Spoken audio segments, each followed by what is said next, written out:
it would be probably useful for me to kind of go through this thing, because I'm still trying to discover what happened. I feel still a little lost and bewildered, and I don't quite get it.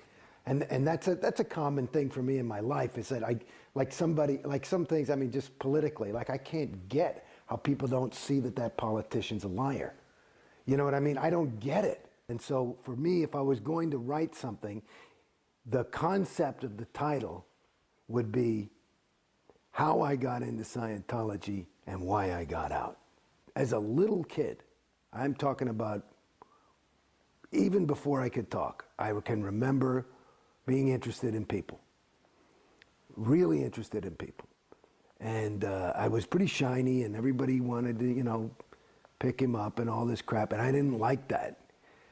And and I could see people. I felt like I understood who somebody was pretty well as a little guy, and I didn't have any kind of, I might have had some judgment on it, but I didn't have a condemnation like, oh, I just thought, okay, that's Dad, not just Daddy, but oh, okay, that's that guy, and that's Uncle Gino, and this is this guy at the party, as a 3-4-year-old kid looking around.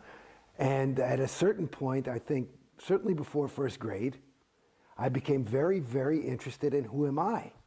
Not just, you know, oh, that's that guy I know, but I had some kind of a perception about a person. And so and as a little kid, I remember, because the way I could get how I perceived the people in front of me, whether it was accurate or not, I believed it was true, was kind of by looking into their eyes and saying who they are. And so I remember as a little kid looking in the mirror, really not looking at how do I look, looking and trying to say, who am I? And I would say, who are you? Who are you?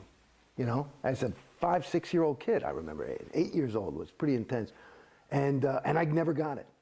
And I just thought, well, I guess that's the life condition, that you know, it's too hard to self-perceive. So this was a question that was always, you know, and then I went up and as I was growing up, and I played the fool and did normal stupid things and drugs and whatever. But it was always something that was in the back of my mind, and I was always on a spiritual journey one way or another, you know, either some new age shit, never like, not a lot of organized religion. By the time I was 14 or something, I'd kind of lost interest in that, you know, but I would read a lot, and even to the point where as a 21-year-old kid, I mean, I remember I was into this spiritual teaching of this one guy who was originally teaching in French, and I learned French just so I could read it in the original French. You know, so it was important to me, but it was all based on who am I? And it kind of, I guess, that Greek know thyself type of philosophy. So somehow I got into Scientology, which was Bodhi Elfman was in my acting class. And my acting teacher, who's a big disseminator, Milton Kitselis, was ranting about some shit, and he was, which was pissing me off because it was wasting class. It was like, nobody, you guys are auditioning me or something. He was pissed off, and he wanted more unmitigated just adoration, and he wasn't feeling like he was getting it. And in the middle of his tirade, I was sitting there, like, first thinking, who are these fucking people that are not, you know, flowing the correct amount of attention to the master?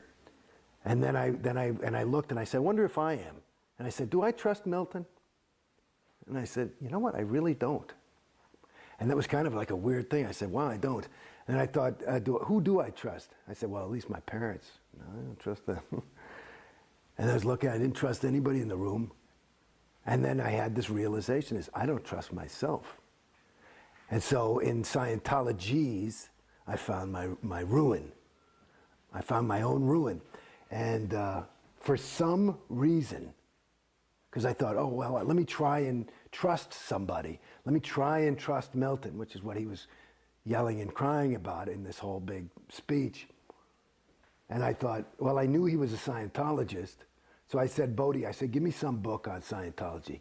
I was doing a scene with him. And oh yeah, and he was this nervous little kid at the time. And so he gave me this big fat book called What is Scientology? A lot of pictures. And so I took this book and I read it. I think I stayed up mostly of the night and I read the thing. I mean, you know, I don't know if I got it word for word. I didn't clear all my MUs for sure. But I got through the thing. And I thought, okay, if that's true, fuck, I'll go clear. I'll try that. That sounds fine. So I gave Bodhi the book back the next day. I said, take me to that big castle thing. I want to check this shit out. So he's always very excited, you know. He brings me in, and everybody's all excited, and they've greased the path because, you know, I've been on TV and shit. And everybody's really nice. And I figured I want to do this Purif thing because I'd done drugs and I could feel them in my body. And I read the thing, what the Purif's supposed to do. I said, you know, I had felt at that point like I hadn't done drugs for 10, 15 years, and I thought that was one of the biggest mistakes I'd made in my life. And I thought if this can really take that effect away, because I felt that I had lost some of the shine that I'd had by, you know, I mean, I wasn't a drug addict, but I was a drug indulger. And so I go there basically planning on doing the Purif, but they've got to give this tour, and I must have gotten there at 10 in the morning, and I swear to God, I'm starting to go nuts. I've done tests. I'm on the cans with some lady. I'm like, fuck me, can I just buy this course and let's get going, you know? And then they do this, you know, thing, and they give me my personality test, and I was all on the top of the thing, and they're still telling me that I'm fucked up. And I'm like, look, and they want me to do this. Finally, they go through I mean, I must have been there 8 hours. I'm ready to pull my hair out. And they say, you should do some little course called Ups and Downs. I said, look, I'll do the course if I can I just do the Purif thing? Yes, yes, yes, and you have to do the TRs and objectives first. Or with it. What's that? That's this course that I said, fine, just let's go. So I buy the course. I say, you know, I've been here. It's like 8:30 at night. And I say, can I start? And I had to get a little oral surgery, so let me do something. I came here for some Scientology. All I got was all this, everybody's selling it to me. I never got to do any, right? Because I wanted to try the shit. And so now it's 8:30, and I say, okay, you know, they say, well, you can start your TRs course. You'll do the TRs, you do and the TRs are these communication drills. Then you do the Purif where you clear all the drugs out, and then you do the auditing, which is called objectives, which is like this stuff where you walk across the room and touch the wall and all this kind of shit. And supposed to, the end phenomenon is firmly rooted in present time. I said, that doesn't sound bad, I'll do it. Okay, if you can deliver that. Cool. So I said, well, give me some Scientology, for Christ's sakes. I've been here since, 9 hours or something, getting nothing. So they say, okay, you can start your TRs course. So I go in, and I do this thing called an M7, which is basically Bodhi and the supervisor are kind of helping me clear the words through. And the first thing I ever did in Scientology was read Keeping Scientology Working, which is a pretty heavy bulletin. Yeah, explain what that bulletin says. Well, it's that basically is that Scientology, it's a very interesting bulletin. At first, it's updated. So you're reading the updates. I think it was written in 1965, and it was updated in 70 and 75. And those updates are before you read the actual bulletin, and the updates are like L. Ron Hubbard just going bananas. This thing is true. It was true in 1965. It'll be true forever. If you just follow this, Scientology will never fail, and it will take over the universe and will save all mankind, and we're the only hope for the world. So just if you apply this one policy, everything will be fine. Now, in the bulk of the fucking policy is stuff of, you know, it's pretty heavy, you know, that if you're in Scientology an inch, you're in an ounce. I mean, you're in for the rest of your, you know, this is the billion-year contract shit. This is the heavy Scientology. We are the only hope for mankind, and whether you get it or not, it's the truth, and we're not here to placate you. We're here to try and save the planet, and we're the only hope for mankind, and so this is no game. So that was the first thing I got. I said, okay, you know, we'll see. I couldn't say, you know, I believe that, but it was an interesting, bold claim that made me say, okay, all the more. Is this shit really that good? Let's go. So here I am. I bought my little TRs and objectives and my Purif.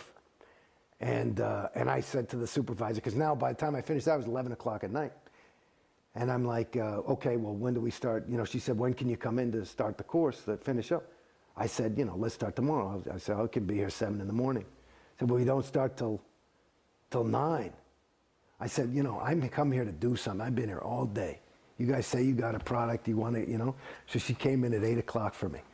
So I came in and I just started. And I read all my shit in there. And sounded good. And the first exercise is a thing called OT-TR0, which is basically where you sit 3 feet apart from somebody. You cannot have any thinking mechanism, and you close your eyes and you're totally relaxed, but there's another person 3 feet in front of you doing the exact same thing. And the exercise is to be in communication with that person and your environment. But fully, the key word is confronting, which is, he defines as facing without flinching. So without thinking anything, like if I'm doing it with you, I'm thinking, okay, Mark, he's got that beard and he's probably hiding by. Then I'm flunking, because I'm thinking, instead of just being there, without any thinking. And so I have to be able to be, and you do this, it says, until you get a major stable win. Okay? So I say, fuck it, okay, here's my first Scientology shit, and I'm there with some whoever, and I'm sitting there, and I'm facing him without flinching, and I had a major stable win. What I did, according to Scientologists, and I don't have any other nomenclature for it, so it would work for me, but I went exterior. So in other words, the concept would be your thetan, you, your soul, whatever you want to call it. That's who you are. You're not the body. I'm not Jason Beghe. Jason Beghe, it's like buying a new car. I'm the driver of the car, okay?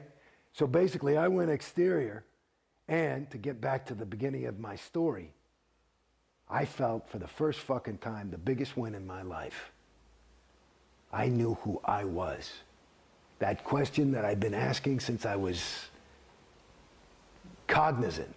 Who am I? I knew who I was. And this was huge for me. I said, wow. And this is not even that fucking auditing stuff they talk about. This is just some fucking, you know, some thing. Yeah. And I said, shit, that's awesome. So I was blown out of my socks, happy. Like, I was like, oh, so that's who I am. You know, because I knew I wasn't this thing, because I sometimes would have this personality. Sometimes I was a phony. Sometimes I was, you know, you never know if you're real or not, you know? But then there's those moments when, so it's like, who are you? You know, and I could see, I could create effects on people and stuff. This is all this growing up. I mean, it was really interesting. Why would this person like me? You know, I knew why I liked them, but why did they like me? Well, you said back in class that you didn't trust yourself. Why didn't you trust yourself? I didn't know who I was. So I go down and I say, okay, I want to buy this clear thing. I'm going to do that, because that's enough for me. I just go right there. No reg ever had to reg me. As a matter of fact, I used to reg the regs. They would fucking run, because I'd do things to them, you know, and stuff like that. I'd fuck with them. I like doing that. But at any rate, so I go to the reg, I say, I want to do this thing. And I figure it's going to be like, you know, between 5 and 10 grand. You know, because the Purif thing was like 1,100. Figured clear thing, it's going to be more. But I figured, what the fuck? I had a couple of bucks saved, and I said, what? Well, I buy the fucking, they tell me the price of the thing, and that's another thing. You know, the way they just can't say, you know, oh yeah, the clear, it's 1150. You know, it's like they just have to. They're not used to somebody just coming in and saying, let me get that thing. So that was hours and hours and hours. And of course, Beghe, you know, is like, he's in there with me, and he's my FSM, and at that point, you know, he's going to get 10%, and he's excited because, you know, he was broke at the time. And at any rate, it was like 50 grand. So within 3 weeks, within 3 days, and I probably had 60 grand in my name at that point.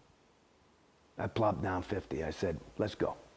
That's a huge commitment. Well, and so everybody fell in love with me, and David Miscavige called me, and everybody, they started, he wrote me a letter and all this shit. And, everybody's got all this excitement about me.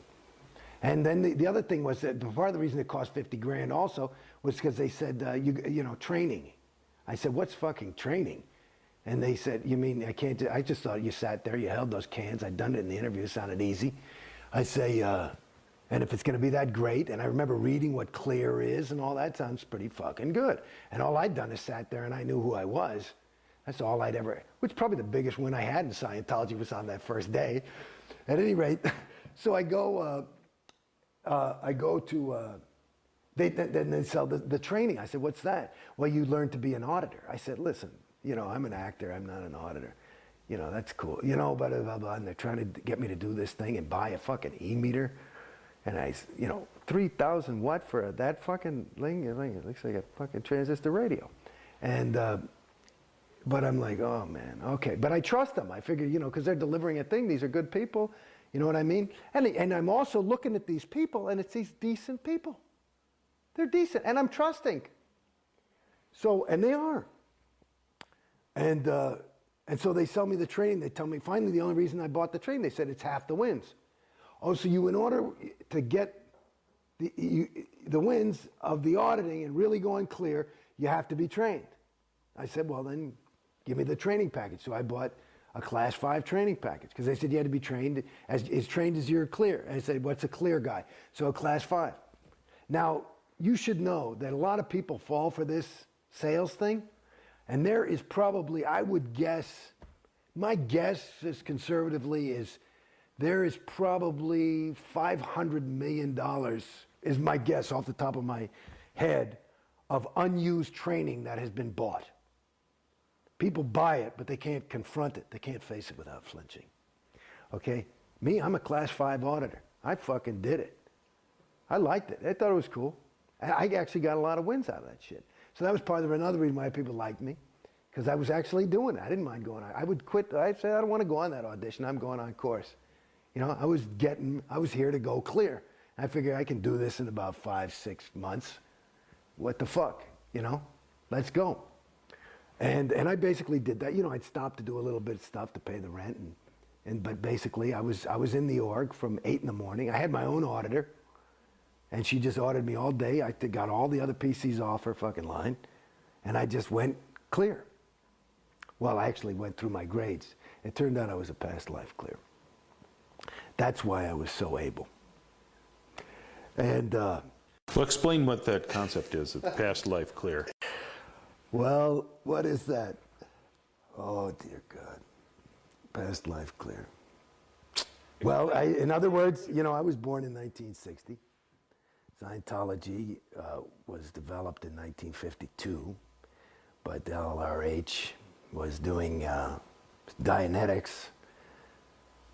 I'm having a moment.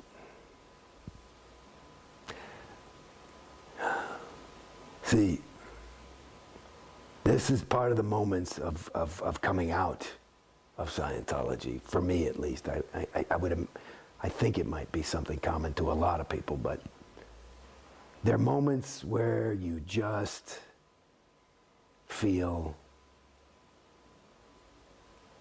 a loss.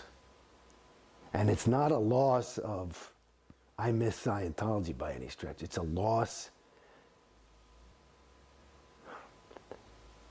It's a regret of having invested so much in something that is empty. And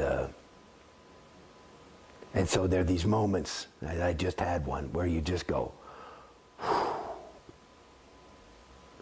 So at any rate, a past life clear would be somebody, because a clear even though LRH says absolutes are unobtainable, that's a state that he called a homo novus. You're not even a human being. You're not even a homo sapiens anymore. Homo sap, as he calls it. You're a homo novus, which would be new man in Latin. And so it's a new state on the evolutionary track. So I'm more evolved than regular mortal humans. I was declared to have been somebody who had gone clear in a past life, which would have been my last life. Even though supposedly the tech wasn't there for somebody to go clear. Well, you can go clear. Well, no, Dianetics was written in 1950. And he was talking about the state of clear in Dianetics. It was not until they wanted that I personally believe that, it's just that there's always something being re-released because it never was quite correctly done or understood. And all the people who went clear last lifetime, even though they may have been on OT8s, were pulled back in because in New Era Dianetics, which was a later way of going clear, there was a different criteria. There were different criteria for what was a clear and getting rid of an engram, which is a whole thing. And so you had to go in and get all the postulates off. At your point, what were you supposed to achieve as a clear? Well, here's the thing. I mean, this is a funny thing for me, and this is if you read Dianetics, the state of clear is somebody who is never likely to get sick. He has a perfect memory. It's even intimated, and this was in 1950 when there was is that he could be immortal. He may never die. It's pretty funny. And so that's what the state of clear is. They define it as no longer has his own reactive mind, which is a rigged game to get somebody to take OT levels, which is their real moneymaker. But the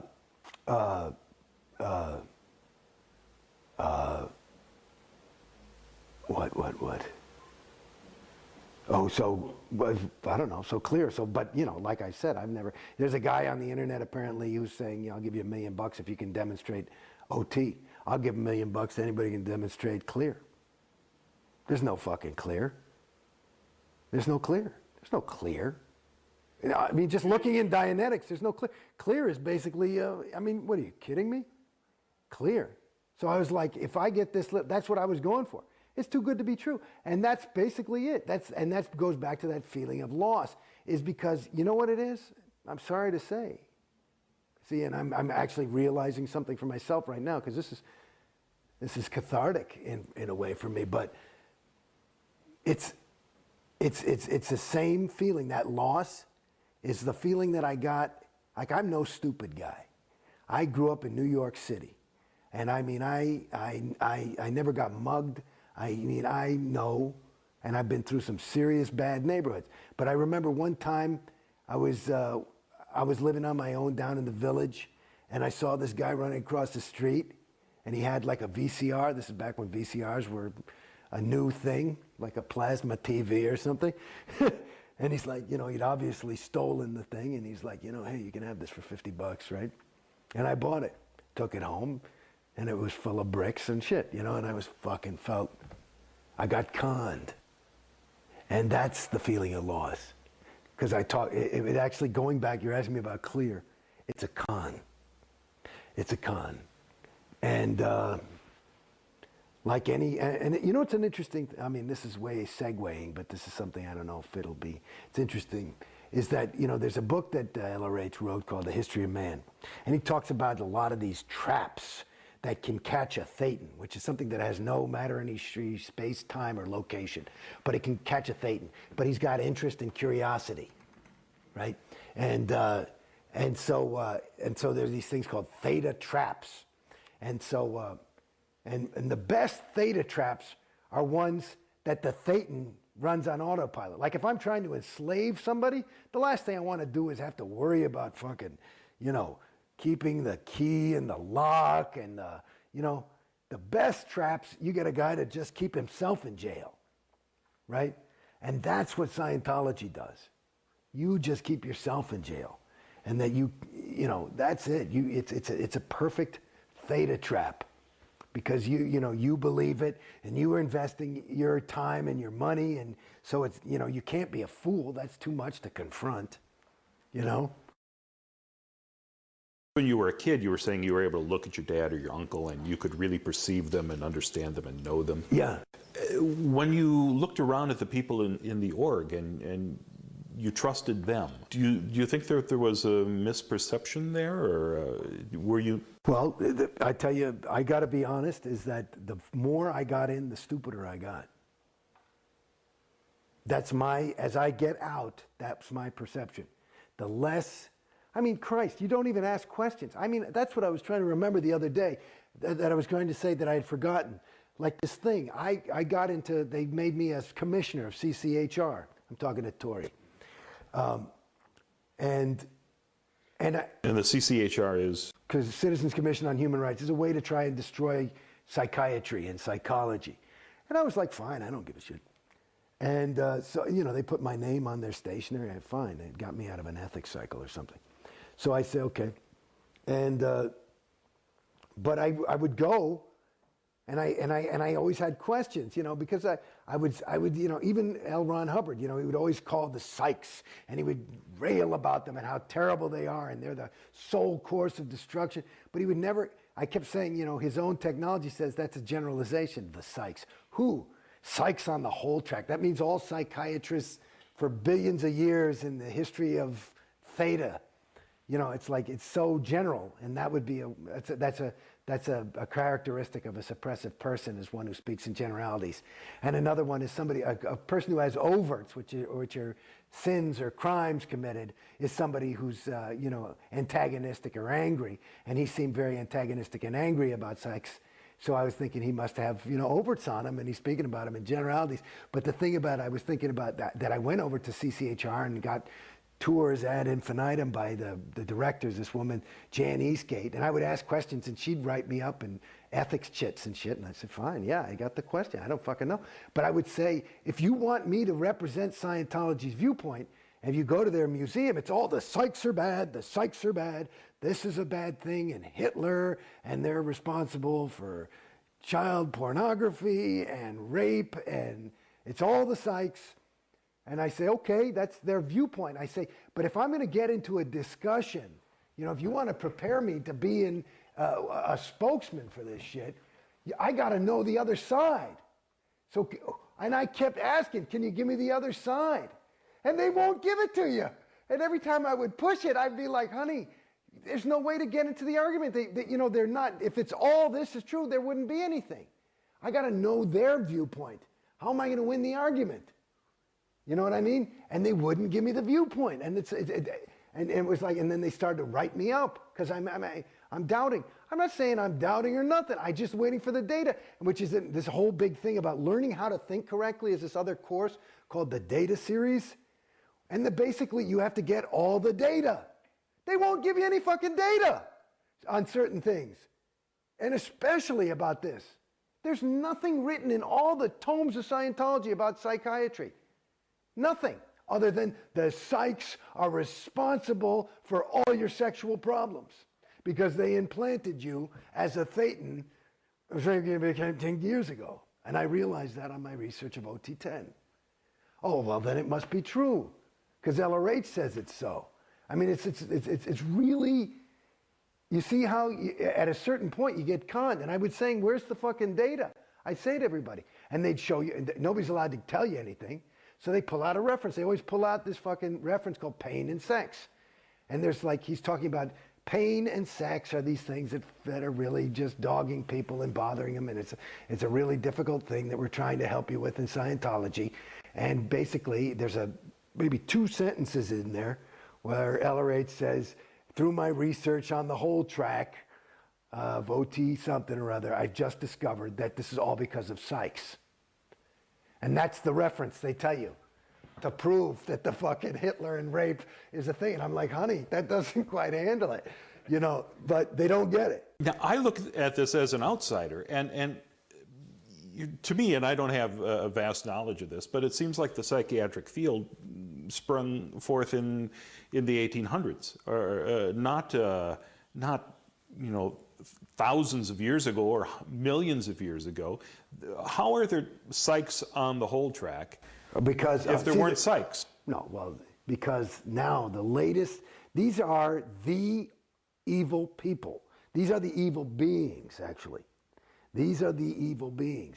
And they've been around. They, you know, like you hear about Xenu and all that shit. Xenu was a psych. You got it? So he just He wasn't a doing practicing psychiatry. psychiatrist. No, he was practicing Xenuism. You got it? Gotcha. Now they're called psychs. So you better beware. I remember one time I visited. Right? Fuck me. One time I visited the Celebrity Center and it just walked in late at night and looked around and said, well, what goes on in here? Right. And they woke up the projectionist to show me the orientation. Oh, nice. I had my own private screening that night. And they had some poor Sea Org kid, maybe 15, 16 years old, babysitting me in the theater. Right. Well, you're not allowed to watch the movie alone. Right. Well, I was. You're not allowed to do what? Because you get an MU. Like he was watching to make sure you didn't have any lack of mask kind of shit. And he was making small talk before that, and he was saying, well, you know, you remember the Salem witch trials? Yeah. You know, it was the psychs behind that. Well, I don't think there were psychiatrists back then. And he went, oh, no, not the psychs. I mean the pharmaceutical companies. Oh, dear goodness. No, not quite. See, these are the kids. You just gotta, you know, you dash off a get well soon card, and that's about it. Because it's sad, you know. And you know, this is the interesting thing. This is the, and it goes back to you know, to answer further the question of, you know, what did you perceive? What I perceived, and I kind of avoided the question by saying I got stupider. But let me tell you something. These are good people. These are some of the best people you can meet. These are people who really want to help. They're willing, I mean, they're willing to give up their entire life and their own personal ambition to help others. You know, that's a pretty rare, and generally you would say, you know, it's a pretty decent person. That's the thing. And you know, and I would say I'm not a bad person, you know. If I saw me walking around there, I'd say, okay, he's okay, you know. But when you say you got stupider, how do you think that happened? Well, in my opinion, again, and I'm only out of Scientology about a year or so, less than a year, officially. But in my opinion, what I've gathered as I wake up. You know, it's a funny thing in Scientology, you feel as though you're waking up to the truth, the reality, or what really is.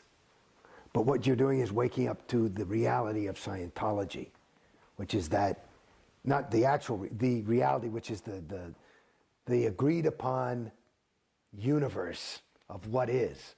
And basically, in my opinion, the best thing you can be is yourself. And that's who you are. And that, you know, there's degrees to which you can actually become yourself. And that's probably what the whole spiritual interest is. For me, I don't really know. But what Scientology, the trick of it is, it makes you feel as though you're sold that you're actually becoming yourself. But what you're actually becoming is, my name's Jason Beghe. I was becoming Jason Beghe, the Scientologist, rather than just, not even Jason Beghe, but me. And the trick is, and you say, how do you fall for this shit? Go back to my first fucking win. Because it's me. It's me. And so there is you. But then it's you are through, I can't explain it, pressure of the group, or this is the thing I'm trying to get. Because I've never been like a guy, well, I got to get a pair of those shoes because everybody's wearing them. It's not been, I've been always, I got to find my own if everybody's wearing those things. But it's like, and maybe that's how I got out to some degree, is that I always try, you know, I mean, I'm not saying I had never, you know, bought a BMW or whatever the fuck people want to do, you know, but it's like, it to me, it gives you a way of thinking that, at least for me and from what I observe of others, is not native to that person. I think, as I said before, in my opinion, I suspect, I'm no Dalai Lama, but I think that the best thing you can be is yourself. And that if you can do that truthfully, it'll be beautiful and successful and interesting. I don't know about success, like how you define it, but it'll be a worthwhile time spent. And what happens is you are sold, and again, the trap is good because you sell it to yourself. Because if you're not on course, you're wanting to be on course, or you should be on course. You've got your own self in jail. It's an autopilot gig. It's quite good. I think there's some hypnotism in there or something. I don't quite know, but it's quite surprising. And so at the end of the thing, you end up being, like here's an example. You start the ethics technology. So you start thinking, okay, and you start thinking in terms of the conditions of existence that he laid out, and that these are behaviors. And so now you're not just going, you know what the fuck, I think I need to take a walk, and I think I got to become, I'm going to be an insurance salesman, and that's my truth. It's, you have to go through these steps and do this. It's like retarded. It's not true. It's not true. And I did ethics cycles and conditions, and nothing changed. I've seen people who've done them and they've changed. So I don't know, whatever. But there's a placebo effect. I don't quite know. Tori, how many times did you do the PTSSP course? It's like on and on and on. You have to, every time you go PTS, which is the human condition, you got to do the course over and do this shit. Let me tell you something. That's another racket. PTS. I'm not sure if we got PTS description on PTS camera. is potential trouble source. So all injury, accident, and illness. Listen to those three words. All injury, accident, illness. Ow, is all because of PTS. Everything negative that happens is because of PTS, which means you are a P potential T trouble S source. Wow, that sounds weird, a potential trouble source. So in other words, not only did you just slip and split your lip, but you better get away from this guy, because if you're near him, you're going to split your lip too, and your business is going to fail. He's a potential trouble source. So you got to take him out. It's like he's got, it's like you don't come to school with the flu. This is like the spiritual flu. So it's like heavy shit. And now there's only one reason that you are a potential trouble source. One reason is that you're connected to an SP, which is a suppressive person.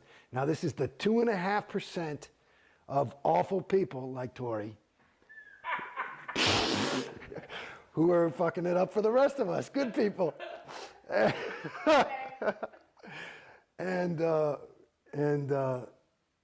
Oh, it's a funny thing. It's funny. As I zip around, my best friend, this is my best friend.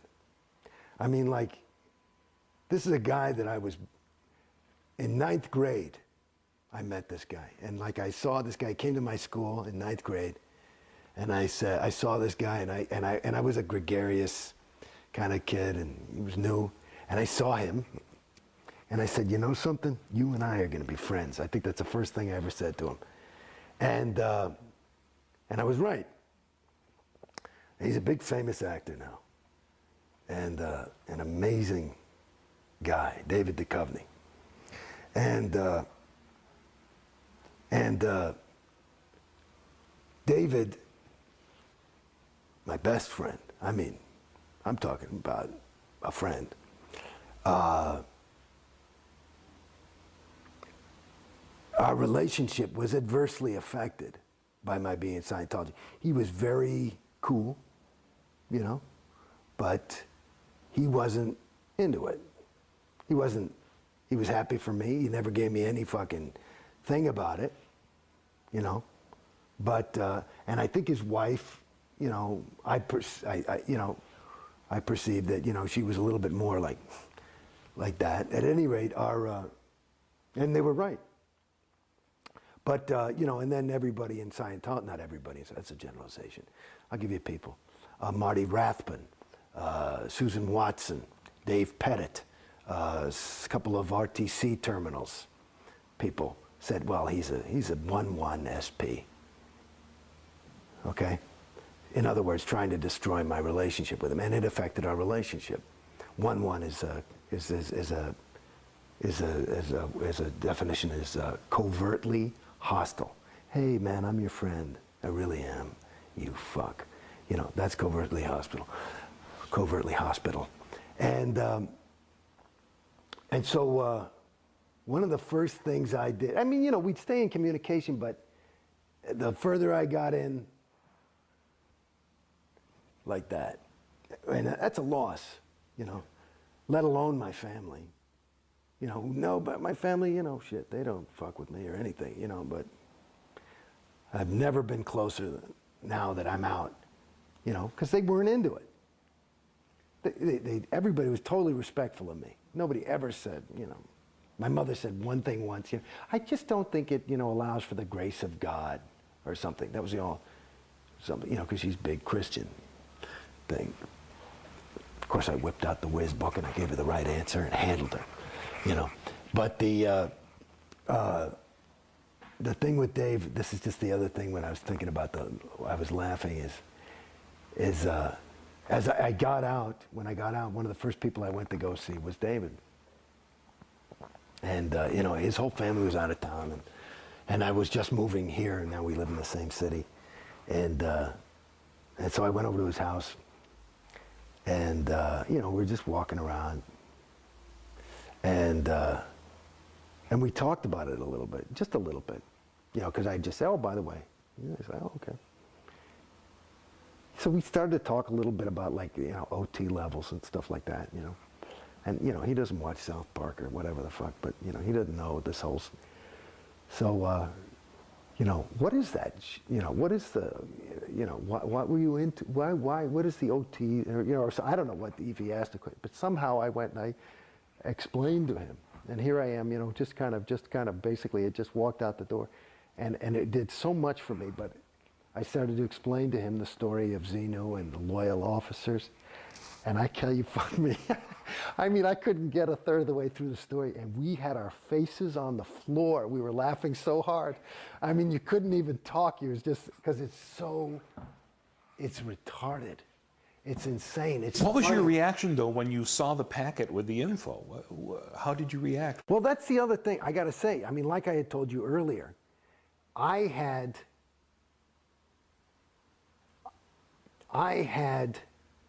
been on a spiritual journey long before Scientology. This data is just, it's as different as the word Thetan is different from the word spirit. It's about that different. I mean, the Bible talks about the devil and demons. It's nomenclature. The, you know, entities is what they talk about in these New Age religions. So all that stuff about Thetans, I mean, it was a little because I was in Scientology heavily, so I was a little bit like this. But I thought, okay, and I remember that was my thought. I said, okay, well, that's obviously, it wasn't that big of a surprise to me. And I just thought, it's like one of those moments, now that I look back and really look at it, there was a moment where I could have woken up there. But you choose not to. And that's part of the reason why Scientology is expensive. You know. Well, if you're paying a lot of money for it, it makes it more valuable. And you give it more... It's like I was just listening to the fucking radio today. There's this guy. He was working at MTV. And they were in New York. This is just on NPR today. This guy, and he was on this art channel on NPR. And he was working at MTV, and they were talking about packaging and marketing. and how important it is. And the guy, and he was talking and saying it was important, and that it was, this other guy said, it's not that important. He says, bullshit. And they had a little bit of an argument, and he said, well, let me see, let me show you something. And he went, and he was in New York, and he went and he grabbed little garbage, and he put them in little plastic boxes, and he put a little stamp on them and dated them and signed the, you know, and numbered them, and he's selling them for $50 each as art. Started as $10 as just a, and that was like a little gift, but now that they're up there $50 and $100 each, the people are actually calling them art. So it's an interesting thing. So again, it's your own, you're driving the car. It's just that you don't realize that the car, as a Scientologist, because you're in the trap, it's got a pre-rigged route. It's called the bridge. And so you feel like this is this easy life. I just got to sit here and the car basically drives itself. All I got to do is show up at the church and I'll be happy. And there you are. And you're on the bridge to total freedom. To total freedom. Yeah, they free you from yourself. That's one of the brutally ironic things about Scientology, when they have a slogan called "Think for Yourself." Yeah. And you find yourself thinking exactly what Scientology wants you to think, it seems. No, but you're doing it yourself. That's why it's pretty good. I mean, it's really insidious. It's quite, it's so bold and bald-faced that, you know, you just would never suspect it. You know? It's another, reminds me, you remember those, I used to smoke cigarettes. And so I was smoking cigarettes and I wanted to quit and I couldn't quit, and I'm smoking. And then these new cigarettes came out from American Spirits. And I say, and they're supposed to be all natural, right? And the fucking thing on it, it said addictive free. And I said, bullshit. So I start smoking, and I'm down to like 2 cigarettes a day. And I'm like fucking disseminating the shit out of these things. They're the best cigarettes in the world. And I'm telling everybody, these are addictive free. I'm hardly smoking at all. I say, look, it's addictive free. It says, that's not, it says additive free. I went right back to a pack a day. So it's the same kind of, you know what I'm saying? It's you know, you're playing the game by yourself. It's a mental.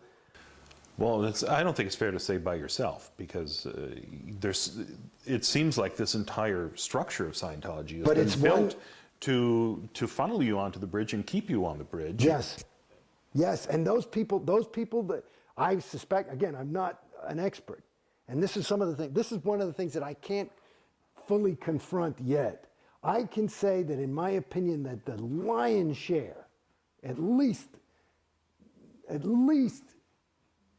well over 99% of your Sea Org people are the truest of the true believers, okay?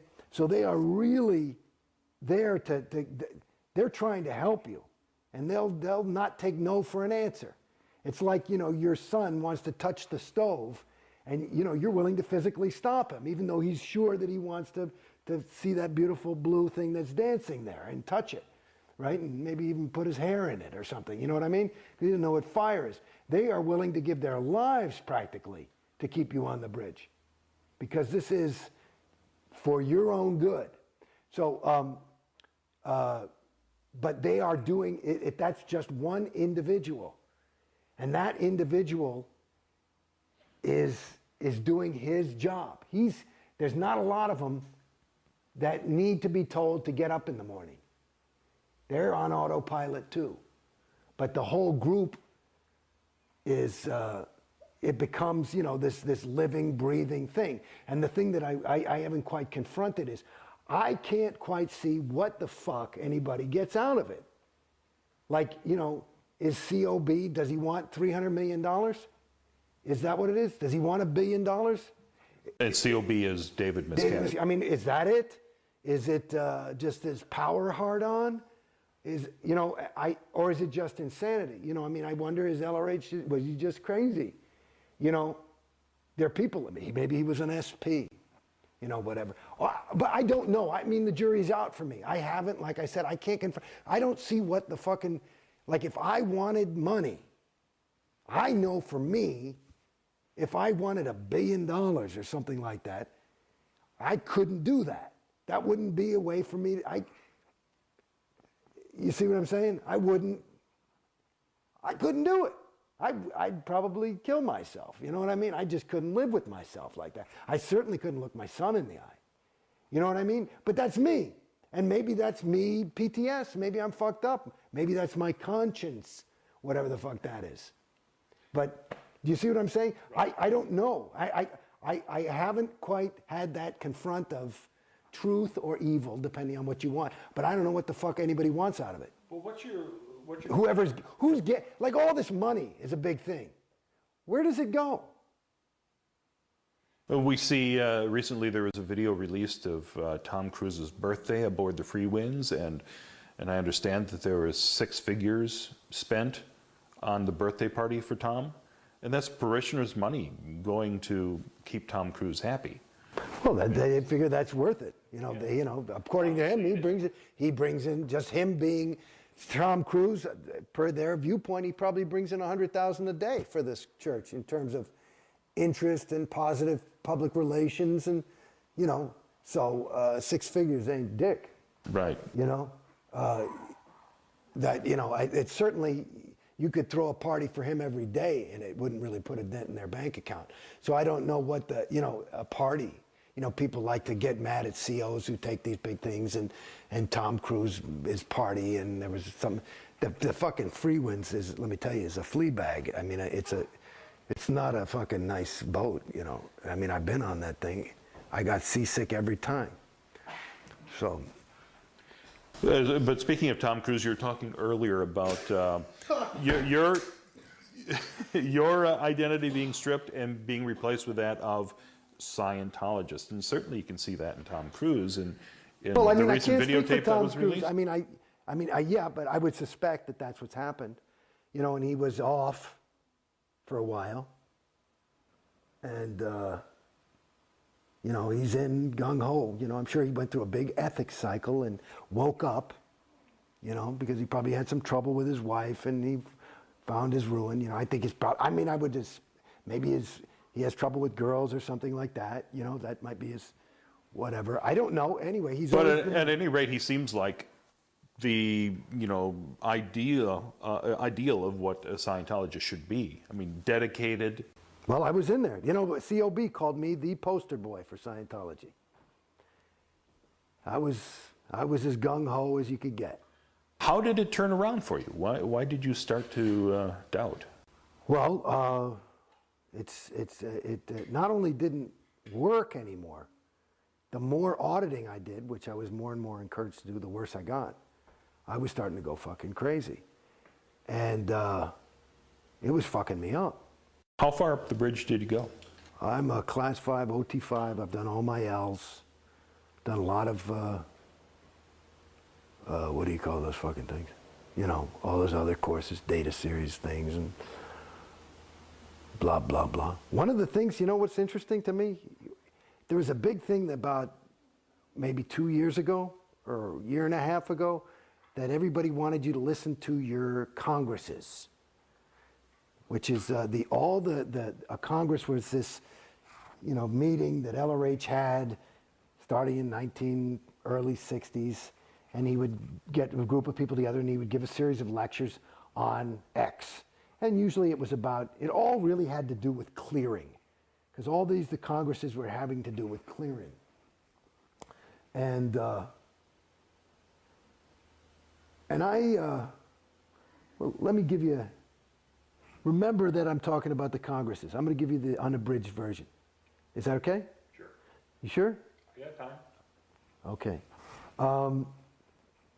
When I was in that TR's course, my very first week in Scientology. Now again, I'm an actor, so communication is something I kind of do for a living.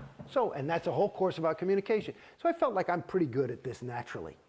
And one of the exercises is they use Alice in Wonderland, which has got full of these wild kind of sentences, and you take it and you read it to yourself and then you deliver it as your own.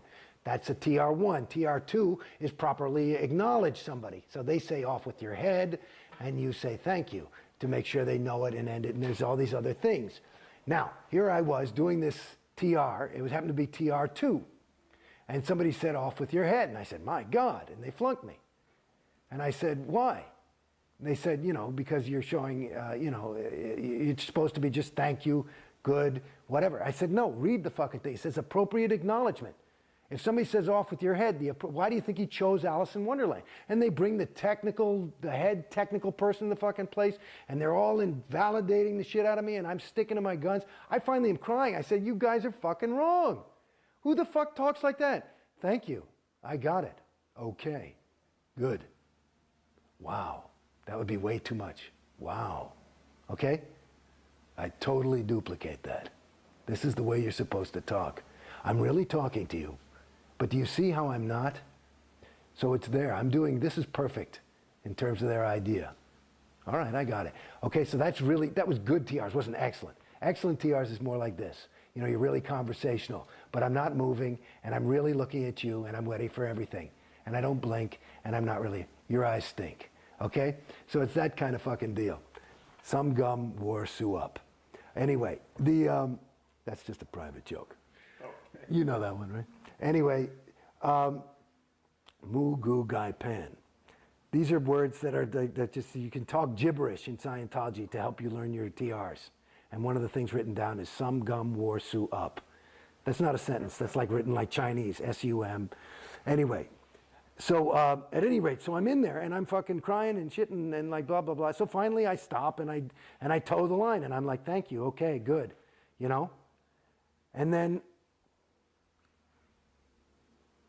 about 4 years later, in some event, COB, David Miscavige says, hey, there's been this big breakthrough in this golden age of tech. Fucking piece of shit. One of the things is, here's the real thing. People have been doing the improper acknowledgement. You're supposed to have, it says appropriate acknowledgement. And they have LRH on tape saying, you know, somebody said off with your head and he goes, my God, that's the right way to do it. So here I was, this guy, first day of school, and I had it right. Now, cut two. You're asking me how I got out. So I'm in the fucking thing, and they keep telling me I got to do this action, and I got to do this, and you got to do this sec checking, and all this shit. And I'm like, you fucking people, I wouldn't show up here if I wasn't ready. And there would be sec checking, which is basically asking me for my crimes and charging me I probably paid 50 grand, excuse me, in sec checks to get this shit together, because everything was fucked up, so it must be that I'm fucked up. And I kept saying, these sec checks are killing me.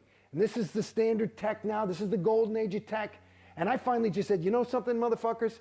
I don't care, you could get LRH to fly down here back from fucking Target 2 and tell me that I am fucking doing it wrong. I am not going in session and doing this shit. You guys are fucking killing me.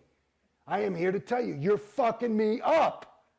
So I'm out of here until you fucking wake up, okay? And then they come back to my house and they're offering me free auditing. I say, show me where free auditing is standard. You're not giving me standard tech, now you want to fix it by more unstandard shit? Get the fuck out of here. You ask Griffey Blythe and the whole rest of those motherfuckers at AO if this is a lie. It's the fucking truth. And I'm out. And then they call, and I just went on course, because I couldn't take any more of this fucking auditing. It was killing me. So then they come out with this thing, and then, Jason, you have to see this. I wouldn't even go to events, you know? Because I'm at events, everybody's like, hey, how you doing? And I go, good. I just couldn't fucking lie anymore.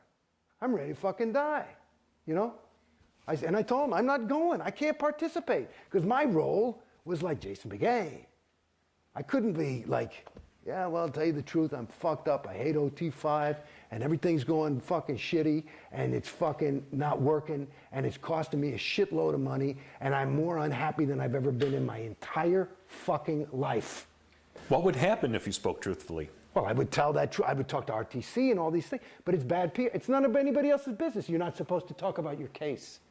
So this is going on, honey, this is going on I was in Scientology maybe 10, 11 years. The last 8 years, like that, okay? And I'm paying fucking money. Maybe I paid $1 million fucking dollars. I don't know. I don't even keep track. I just said, what the, okay, here's another fucking thing. This is gonna work, you think so? Yeah, we finally got it. So anyway, on this fucking thing, I'm out of thing and I'm doing course and I'm just off auditing lines, you know?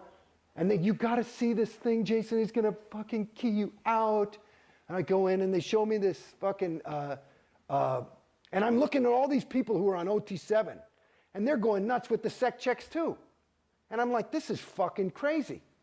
These people, like, they're supposed to be home auditing, and then they have to go to flag every 6 months, and they're there for like 6 fucking weeks. How are you supposed to, what are you, crazy? And they're coming home like, I had a really good 6 months check. I mean, it's just as clear as day. I tell you, this is not fucking standard. Scientology's not supposed to make you worse. I was experiencing it and watching it. So now they come out, and this is 2-3 years. And this little mistake probably made the church about $500 million. And then about $500 million later, COB gives a fucking briefing on the free winds, and this is what they show me. It's arbitrary, it's canceled. It's an arbitrary, is what they say. So in other words, all this SEP checking was an arbitrary. And through his research and looking into things and rechecking all the LRH's notes, they realized they made a mistake. And so now I don't have to do the SEC check. Aren't you happy, Jason? And all these people, like on 7, like a bunch of fucking idiots, were like, arbitraries are canceled. I can just go on, and it's going to save me about 50 grand a year and all this shit. And it's like, wow. And me, I'm like, you think that's supposed to make me fucking happy? I feel like you should have a fucking apology. I said, if I were COB and I made that mistake, I wouldn't go, arbitrary is canceled. I say, I made a fucking mistake. I am sorry. And I'd make up the fucking damage. I'd pay. My fucking mistake made me $500 fucking million, and you don't fucking even say you're sorry? You say, guess what? And this is what the fucking thing does. It just plays the same game over and over again. And this, when it going now to the Congresses. The Congresses. Toward the end of this 8 years, they say, and I'm like off auditing. I finished, OT5 finally, and I just said, I don't want any more of this shit. Nobody even said take OT7. Because apparently I'm in the middle of 4 different fucking actions, and nobody knows what to do. So I'm fucking in the middle of L10, I could tell you about L10 is a story in itself. L10 is a story. So just know that they use my fucking wins on the L's. And the L's are what fucked me up in Scientology. Okay? Now, I go and I say, fuck it, okay, I'll buy these Congresses, it's only a couple of $1,000, and I got something to do, and I'll get in shape, I'll listen to a Congress and go for a walk. So I was one of the first people to finish the Congresses. Because I just I get up and I fucking thing, and I get up early. I get up at like 5, and I just get up and I take the dog, and I'd go and I'd listen to 3 tapes and walk for an hour or 2 and do the thing. And so I got through the Congresses. And the Congresses are part of what got me out of Scientology. Because if you listen to those fucking Congresses, it goes like this. Hi, everybody. I'm LRH. I'm very happy you're here. Listen, I've got great fucking news. We've got clear handled. And he'll do this thing, and it's this new technology, and here's the realization, and this is foolproof, and this is it. And that's it, and now welcome to 1964. Okay? Apparently, because the fucking thing didn't work, and Dianetics didn't work, even though nobody ever said it didn't, but they always trying to perfect clear. Then the next Congress. And there were, 20, 30 of these fucking Congresses? Maybe about, 200 hours or some shit? Every fucking Congress is, I got it now we've got clear handled.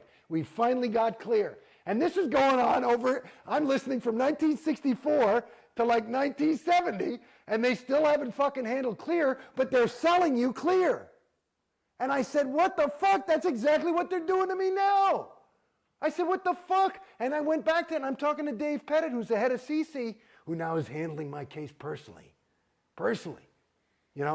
He's at my house. He's at my fucking thing. We're taking walks. I almost killed him once. I fucking took him by the tie, and I was grounding him. But I fucking, Jason, please don't. Oh, God. I actually secretly recorded it. It's funny. I have it on audio tape. But fucking thing. Because he didn't want me to leave. Please don't leave. Please don't leave. I said, motherfucker, get out of the way or I will fucking kill you. And he wouldn't get out of the way, so I took him by the tie and put him down on the floor, and then I walked out. But, because it'll get you pissed. But that's how mad I was. I was fucked up. It's one thing to feel unhappy I walked into Scientology. Remember, I was on the top of the thing. It must have been false, though. I was fucking happy. And I'm fucking unhappy. And they're paying me. They're making me pay to get fucked up. And they're telling me what's wrong with me. And that's another fucking thing. They won't tell you what the next thing is. And I'm like, believe me, it's good. So you got to fucking buy the thing for 50 G's a pop or whatever. And it's wrong. Oops, made a mistake. We're going to do this now. I mean, are you fucking crazy? Do you see how stupid I was? I mean, it's like, oh my God. And that's the game. And I'm telling you, that's the game. So at any rate, the Congresses helped me out because I said, what the fuck? Because I never met LRH and I figured he was good. I figured Scientology works. It's just these fucking mortals can't fucking give me Scientology. If Scientology works 100% of the time, this ain't fucking working, so I'm not getting Scientology. And that's what I said to him. I said, that's why I said you guys should give me the fucking money. It's one thing to make a fucking mistake, but, you know, let's say the last fucking 600 grand was a fucking mistake. I mean, I feel like I got a case because if Scientology works and they agree this didn't work, I bought Scientology, then you should give me my fucking money back. And there's nothing to indicate that they have any fucking hope for my case now. So I just said, you know, babies, let's just, and it took me, I was trying to be nice. I mean, 6, 8 months, I was saying, why don't we just let me go? Just let me go. Just let me go. You know, I think it's better. You don't want to get into a whole fucking thing with me. And they would. And they had to keep changing terminals. Because I'm talking about big fucking terminals. Because I would put doubt in their universe. Because you can't argue with my story. When you saw what happened to fucking me, and you're a trained auditor, and you look in my fucking folder, they fucked me up. I'm talking about insane. I'm like, I've never been like that in my life. I walked out, I was like, hey, hi. I was never shy. I was never introverted or anything. I'm sitting there like, I'm fucked up now. You know what I mean? And so, they fucked me the fuck up. Well, the way out's the way through. I mean, there's no reason to get in that room. Maybe that was the hidden deep shit. I'm looking at my kid. He's 5 years old. He's a happy fucking guy. He's not fucked up yet. He might get fucked up later. Are you sure you were fucked up? Maybe you were just PTS to an SP. Well, that's what I'm saying. And that's the other thing. I had this big fucking car accident. In the middle of OT5, I nearly died. I was in a coma for 3.5 weeks. I mean, I was fucking like, everybody thought I was going to die. So, of course, we got to find my PTS terminal. That happened 8.5 years ago, okay? And I got out of Scientology a year. In the last 7.5 years in Scientology, still no fucking PTS item until I finally said, it's you guys. And they couldn't deny it. I said, look at the data. Are you sure it's not that person? He's gay. That's somebody told me. I mean, that's how naive some of these people. That's a what do you call it? An RTC terminal, which is like the gold standard of technical perfection. And that they think that's a homosexual. So they believe that homosexuals are all 1.1. They still believe that. There's some that do. I never believed that. I interpreted it differently. But it was something where I had to do some mental gymnastics in order to make work. Well, that's what Hubbard wrote, though, that they were 1.1.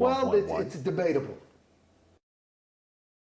Well, I know that he said something like he said, you're homosexuals, when he's saying the 1.1.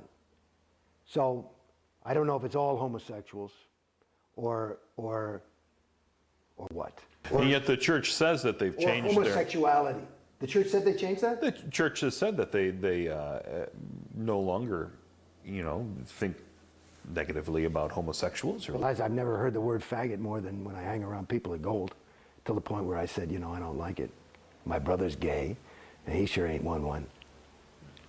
I got great friends of mine that are gay. You're telling me Leonardo da Vinci is 1.1? I don't think so. If he's covertly hostile, he's got so much that he did that was good that, as much hostility as he may have exuded, I think he made up for it. You see? Yeah. I don't buy it. I never bought it. And again, in my universe when I was in it, I just thought, you know, because you part of the thing when you're in it, you know, LRH is this super duper guy, so you make him into your own super duper guy, I suppose, probably. But you're looking at the current management, David Miscavige, COB, and you're thinking, well, is he in it for the money? What's your view of L. Ron Hubbard now? Well, you know, I mean, again, I don't have all the data. I read some of the books that are out that are critical, Barefaced Messiah and Madman or Magician or whatever it was. Madman or Messiah. Right, that one, mate, and Piece of Blue Sky. Piece of Blue Sky, and you know, and then there's stories. Yeah, I think that, you know. So I don't know if all that's true, but it's consistent. One of the ways for me that I can detect whether something is true or false is for inconsistencies. You know, you say the guy, you know, wore blue shoes, and here's a picture of him in red shoes. So I never saw anything inconsistent. But you know, I didn't see it with my own eyes. But there's a, you know, the person seemed reliable. But again, here I am, I'm just pulling out of this thing, and I thought LRH was reliable. And I don't. I don't think so now. I mean, I look, you know, and you know, the whole death and the death certificate and all this stuff, it's hard to argue with. You know, it seemed like he was, you know, and his kids, you know, like my wife is, my wife is an interesting person to talk to as well, because she's class 5 OT5, or class 4 OT5, and, but she's like one of those people, she could probably, you know, do heroin for a year and then just say, oh, you know what, it's making me too skinny, and just put it down. You know what I mean? She's not a person, you know, and she was, you know, everybody loved her. You know, a lot of, you know, she was Jason Beghe's wife to some degree over there. But she's a remarkable person in her own right. And one of the ways is that she just doesn't, she's one of those people you just can't brainwash. So when she got out, it was kind of like, you know, that's it. She just, you know, she didn't even talk. I mean, it was like, I said, you know, honey, I'm thinking about doing this. I think she was like, you know, okay, fine, whatever. Flip the burger. Yeah, you know, because I think they're, you know, because she had said, she had always pointed out things that were inconsistent also. And, well, all these fucking OTs that aren't OT. Like, that's a fucking OT? And what's an OT supposed to be? Somebody who's at least able. Somebody who can, like, walk and chew gum. I mean, there's people that are OT that are some of the most incompetent,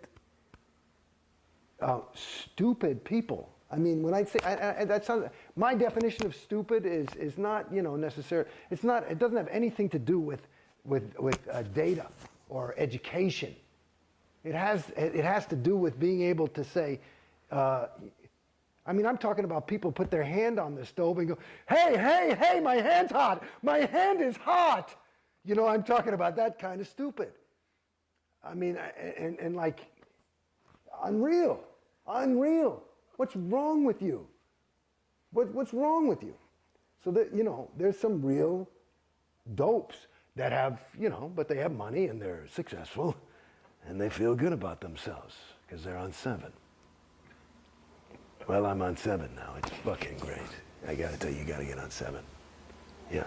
It's that kind of thing. And it gives them a thing. And you look at him and it's, and you know, and Scientologists know, and I've talked to like Big Tur. I said, what the fuck? Have we talked, what is that? You know, what is that? You know, because these people, you know, I might have had an issue with them and they'll write me up and they'll bring me to ethics. I got to handle this thing. And it'll be in the thing they wrote up. I'd say, what do you want me to say? It's true, I guess. And they go, well, you know, I'm not going to say the name. You know, well, you know who he is. And I go, yeah, okay. We just had to bring it in because it's written up. You want to, you know, write anything? I don't give a fuck. Put it in the folder. You know. So I mean, do you understand what I'm saying? Yeah. So that was some of the stuff that she would just like, you know, really go nutty on. And even me, here I was. I told you, the further I went up the fucking bridge, the more Casey I became. You know, I met this girl and I was, you know, and she could see the more I do this shit, you know, whatever. It wasn't handling dick. So once you left, how did you leave? They wouldn't let me leave. They just kept saying no, no, no, no, no, no, no. And so I said, okay, give me my money back. And that what I had was, you know, money on account. And per their policy, if you asked for your money, that was it. And they did give it back? They gave my wife's money back. They offered to give me my money back. And I'm still in they want me to sign a piece of paper that says that I have no further claim against them. And I told them I can't do that because I feel I do. And I just said, you know, I mean, I don't have the time or the money to get into a legal battle. Even like, let's say $1 million they probably owe me conservatively. And in this country, you could do pain and suffering. Maybe I could get a couple extra bucks. I just don't. It's tough to litigate Scientology. Yeah, but I'm not going to sign some paper that says I don't, you know, I just couldn't. It's just my own integrity. I couldn't, you know, I couldn't say that. So what's happened since you left Scientology? I know I was talking to your wife a little bit earlier, and she was talking about how, you know, the friends cut off from her who, you know, those who were still in Scientology? Yeah, well, you know, I mean, Jesus. I got a little son, too. And he was in a little Scientology school. And he was 4 at the time. And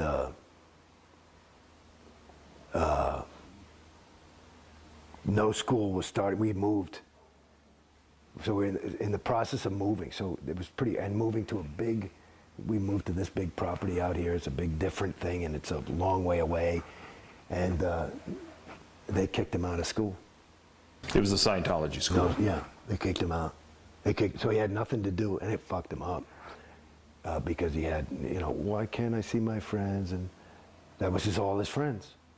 And, you know, and this was a time when, you know, mom and dad were really busy. I'm working. We've got a little tiny infant at the time.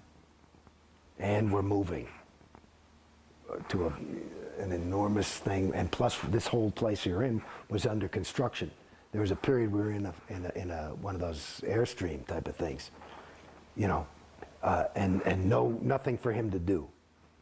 And that was so that was one. So yeah, our friends, I mean, I knew I could see I was pulling away. So I'm kind of an antisocial personality anyway, so I don't really hang around people, you know. But my wife, you know, with the kids and stuff, she, I remember there's a girl, a wonderful girl, Kelly Daniels, terrific chick, and she found out, you know, some ethics person told her, and she just was inconsolable, you know. So I know there were a lot of broken hearts on the other side, and now there's not. I saw some fucking kid like that I hardly know, you know. I do voiceovers too. So I went to a voiceover, and there was some kid from Scientology. And like usually if I'd see him at a voiceover, I'd be, hey, Jason, you know. And he went, you know, and I just said, you fucking punk. That's what I said to him. It's just like, you see that's it in a nutshell. You know, both of them are alive. The Jason, because we're Scientologists, and because you're out. And so when you look at the thing about, it's really, really, the data shows from the fact, like Tori's husband left her. These people, their families are just, there's the proof. There's the proof. You're incapable of being a good friend if you're a Scientologist. Because you're a Scientologist. And Jason Beghe, the Scientologist, is willing to lose David, is willing to sacrifice certainly the quality of my relationship with mom and dad and brothers and sisters. And God knows who else that I could have made friends with that weren't Scientologists. Because whatever, maybe they just didn't understand or whatever. And my whole fucking, the most important thing in my life, for me, again, going back to who I was as a kid, was a guy who was interested in people. And I wasn't like judging people, like, I was just willing to be them. And maybe that's why I became an actor. And I grew up in New York.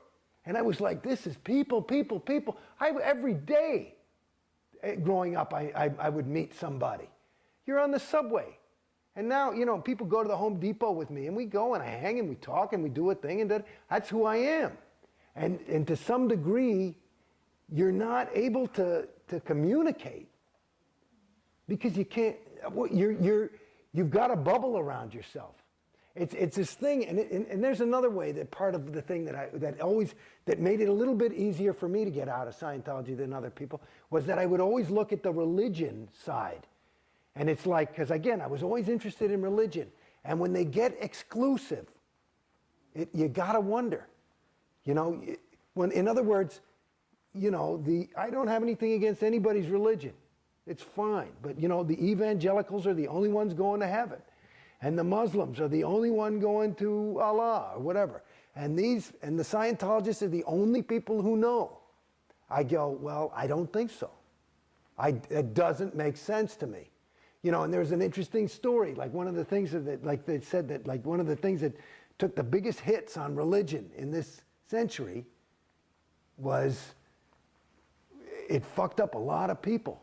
You know, World War I was a vicious, awful war, different than others with gases and mustard gas, and it was terrible, and people were slaughtered, and it fucked up a lot of the Germans and the Americans when they go in, they'd see their bodies, and they saw that they had the same Bible.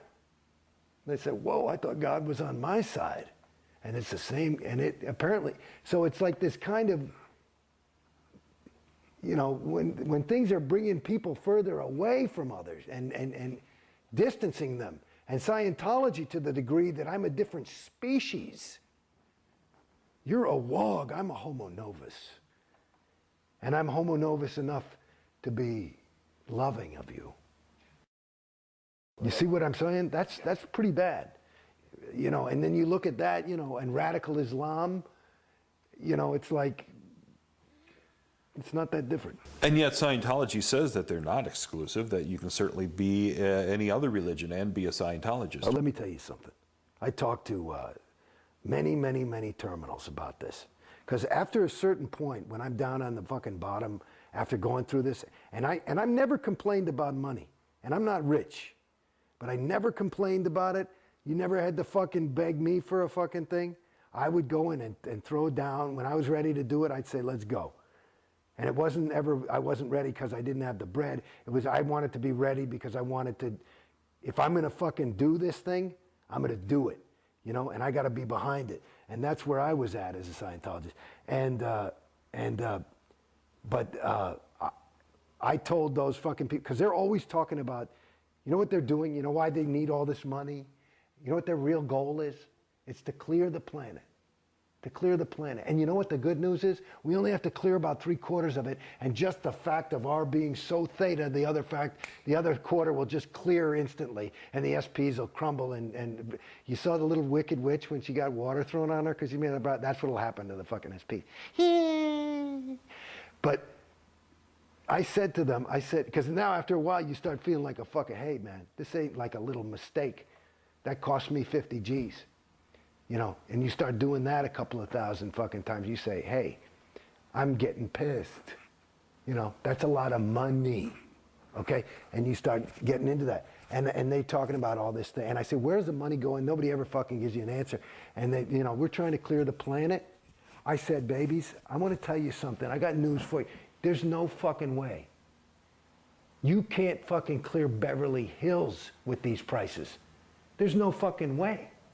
It's physically impossible. Like they say Obama, Clinton can't reach the number. There's no way. There's not enough money. It can't be done. So that's a lie. They're not trying to clear any fucking planet. And if they are, they're going to have to bring the fucking money. The price is going to have to go so fucking down. I said, I'll wait then. I'll wait. I'll do it next lifetime when it's $250 to go clear, because I can wait another 40 years, you know, and it'll save me $1 million, and I'd rather my fucking kid go to private school, you know. So fuck it. How are celebrities treated inside Scientology? All I know is how I was treated, and you know, my peers. I mean, that's who I hung out with. I know that it's a lot different. Actually, I do, only because, like, this was another question for me. Like, here I was. I had Ray Midoff, who's the top auditor on the planet, the senior CS International. I had RTC technicians, whatever, people. Plus, and I'm in LA, and I had my own auditor, the CS, the senior CS, and then they would all go over my folder. Then they'd send it to Richard Reese at Flag, who's the senior CS of Flag, and he'd go over the floor, and they would, you know how long it took me to get a fucking CS? Like, I'd do a thing and I'd make an origination like, you know, I'm not sure I like this. My next session would be about a month later, because they couldn't fucking handle, because there were so many vias on the comm line. So how was I handled? I was handled with the best attention ever. And I said, you know something? If this is the best of the best, that's what I was saying to him at the end. I said, how the fuck, and that's another thing I said about Clear the Planet. If you are the best motherfuckers in the world and you admitted you fucked the shit out of me, what happens to poor schmo at Orange County Org, who you're saying, you know, just, because when you first saying, well, you just need ethics or some fucking thing. He's still stuck in some ethics cycle going, and they're fucking, it's because they fucked him up and they said, no, you need more set checking. And he can't afford it or some fucking thing. And it's not even the right fucking thing. These guys don't know what they're doing. They're fucking hoping. You know what I mean? They're hoping. And the fucking crime of the bitch is they say, aha, we're going to work this out and I'm going to put in a little oregano. And the other guy says too much salt and they fucking, here's your folder. And of course, we've got it CS'd and ready to go. And I'd be like, this fucking sucks. It's a wrong fucking item. And your needle's floating. I'd like to indicate it is the wrong item. And it go right back to the motherfuckers for another month. And meanwhile, I've already bought $100,000 worth of auditing. And it's more going through this thing. And then it's like just talking about some stupid fucking overts to start because I haven't had a session. Well, I masturbated and I mean, you're coming up with, who the fuck cares? I said, you know what I mean? I got nothing. It's not like I'm fucking killing people or beating my children or something.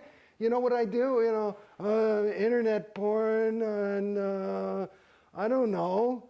You know, I got mad at work and, you know, you got nothing to fucking say. And this is it. And that'll fucking eat the whole cocksucker. It's just unbelievable. Celebrities are used heavily for recruiting. Yeah. And they recruit young actors coming to town. I see every weekend in Backstage West, now it's up to 5 or 6 ads for different workshops they do. Are you familiar with Yeah. at all? Yeah, I gave one. At all about it? Yeah, they got me to do one once. Yeah, people got interested and they signed up for courses. Yeah, and they use people to do that. I suppose they're targeting actors. That's what I've understood. It's good public relations for them, I suppose. Or if somebody hits big, it's thanks to Scientology. Yeah. I know a lot of people who do them, and at first they were very reticent to do some of the things, say some of the things that they're pressured to do. In other words, you know, Scientology, and say that Scientology, and that you use the ethics conditions all the time, you know, in your career and all these kind of things. But after they, yeah, but then after they've done a couple of them, they even start to believe it. It's very hard. You have to look. I mean, you know, these are decent, good people, and they.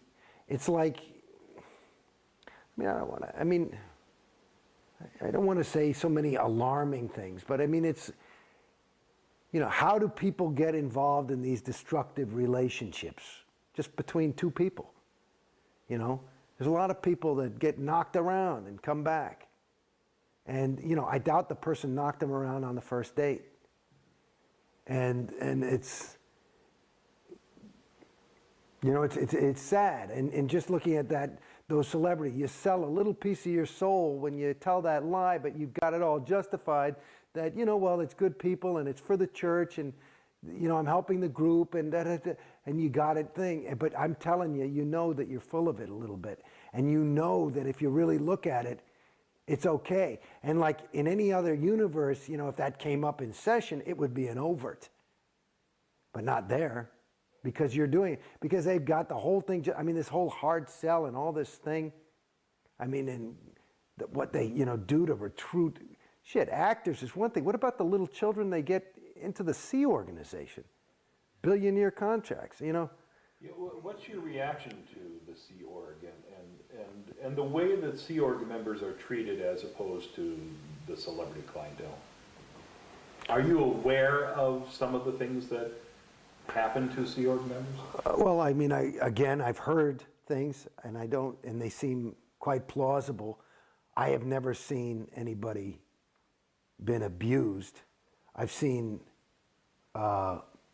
people kind of screamed at. But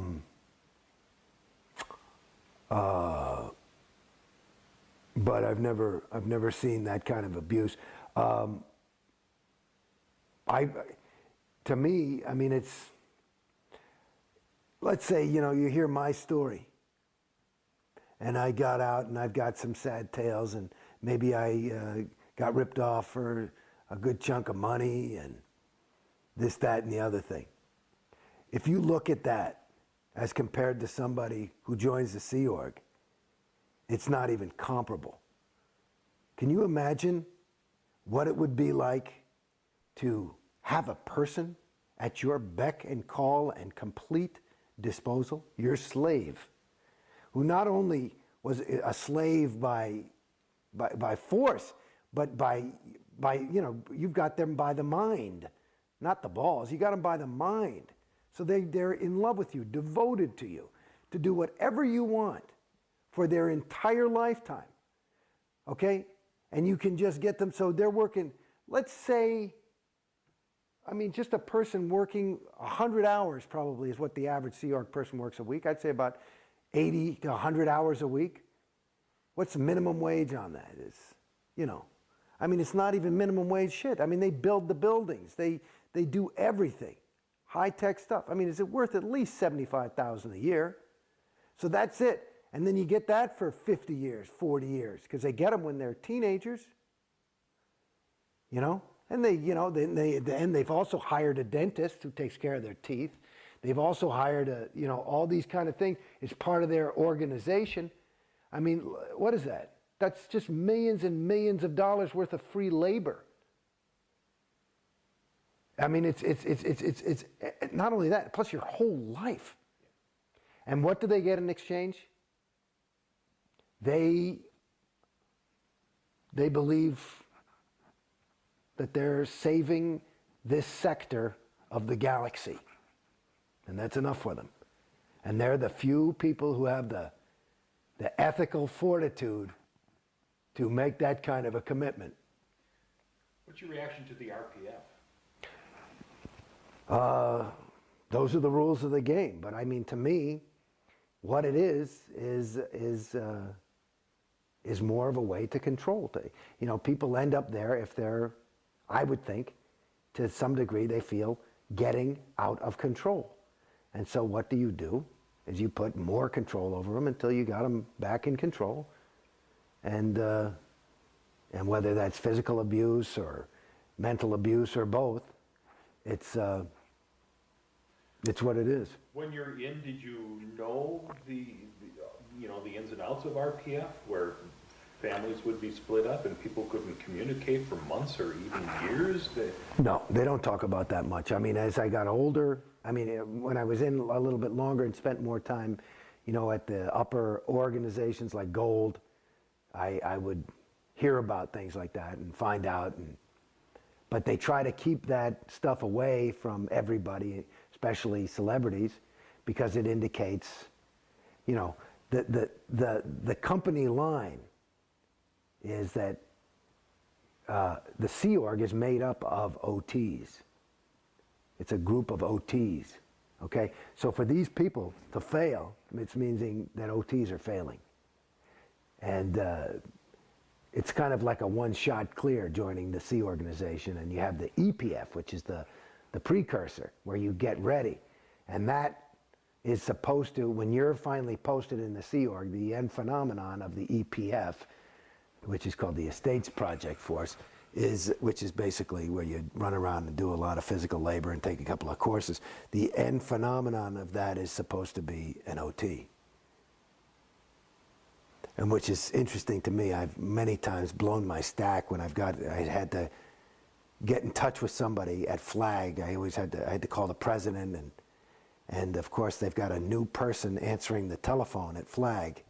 And of course Scientology touts itself as the cutting edge in communication, whereas they have somebody answering the fucking phone who does not speak English. However, they are an OT.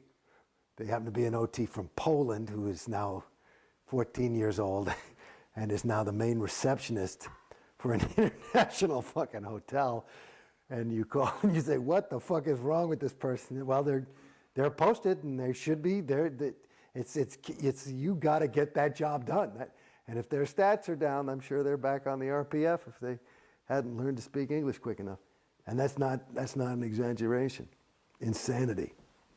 So you didn't know that much about what's going on in the RPF, things like that? No, I learned some things online, but... Yeah.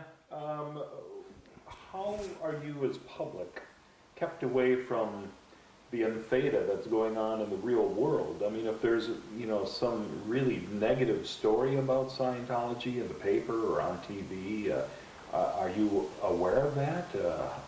It's a funny thing. Like, I remember, my wife had seen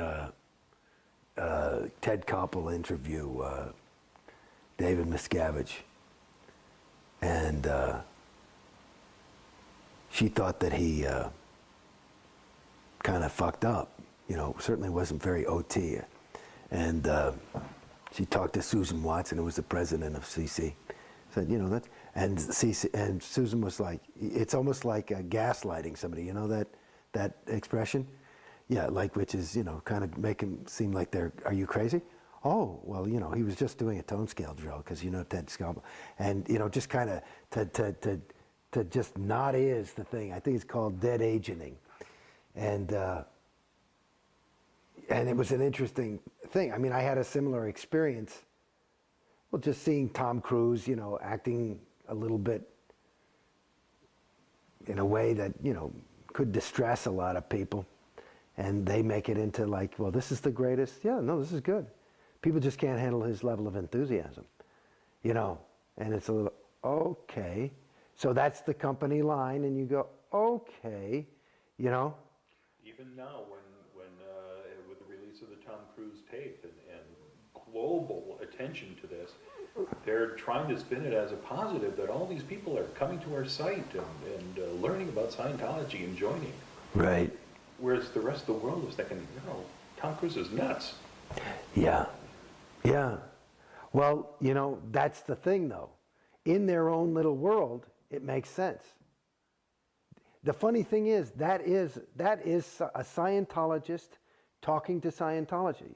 I mean, that's Tom Cruise who's sitting there. I've done these kind of videos, being interviewed, knowing that his audience is people in the audience of an event that's going to be made up completely of Scientologists, and his job is to get some fire under their asses so they can jump out and start behaving more like him.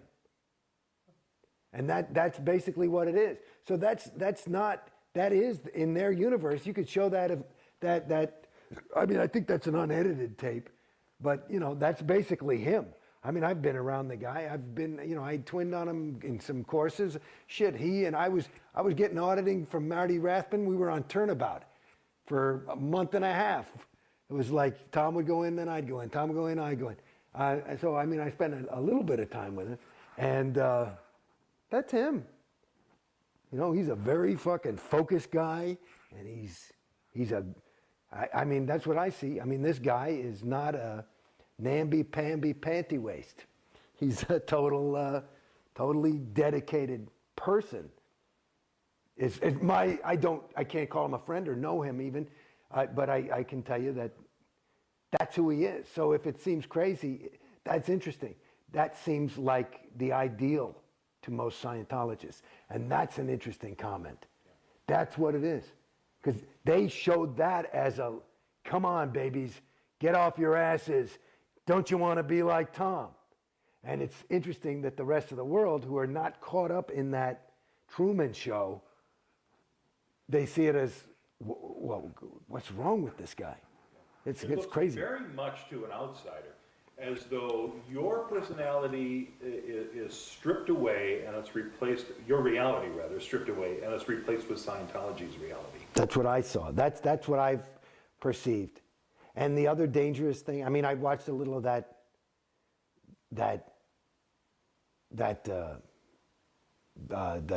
Tom Cruise interview, and I'd seen it before then. You know, I went to that event.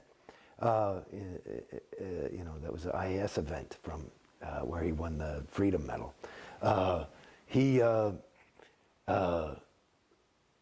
The fact that, you know, there's some part in there where he says, you know, as a Scientologist, you just can't let that you can't pass that accident because you know you're the only person who can do something about it. And he does know that. You know, and to me, that's part of what I'm finding is destructive in terms of a religion that pulls people apart. You know, whereas it seems like, well, no, he's really helping people. So you could say that, but he's also putting himself above it. He's a homo novus. He's somewhat condescending. He knows he's going to heaven. Do you understand? You know, and I find that it's very worrisome. It really is. It's not. I don't think it bodes well for the planetary community when you have people sectifying into these groups that are the only way out. It starts to look crazy. Yeah. That's, I think, where war comes from. You mentioned having done some of those videos like Cruise. You've done a lot of Scientology. Oh shit, man, let me tell you something. Like the main recruiting film for the Sea organization, I spent well over a year doing that with Up at Gold with David Miscavige. And he and I and one other guy on the final day, because we had to finish it for Sea Org Day. So if you ever get recruited to join the Sea Org, that'll be me talking. Unless they hear this, maybe they'll take me off. But we live in a world gone mad, where pain and strife create war and human suffering. A world rife with drugs. Yeah, it starts like that. It's very serious. And it's all about the Sea Organization, how it was formed, and blah, blah, blah. So apparently it's working. That's what I've heard, they told me. But their stats never go down.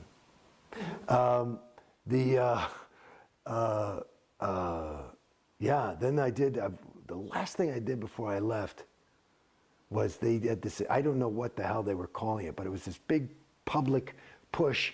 They were going to put these videos in every org. So when new public walk in, they can learn what is CCR, what is the volunteer ministers, what is there's like, I must have done 10 or 12 of them, of these things. And that's my voice too. Shit. Then, of course, you know, the technology of Scientology is learning how to clear people and bring them to higher states of spiritual freedom. And that takes a lot of learning. You have to go to course. And part of the course is technical films where they tell a story. They're all written by L. Ron Hubbard and some were even directed by him.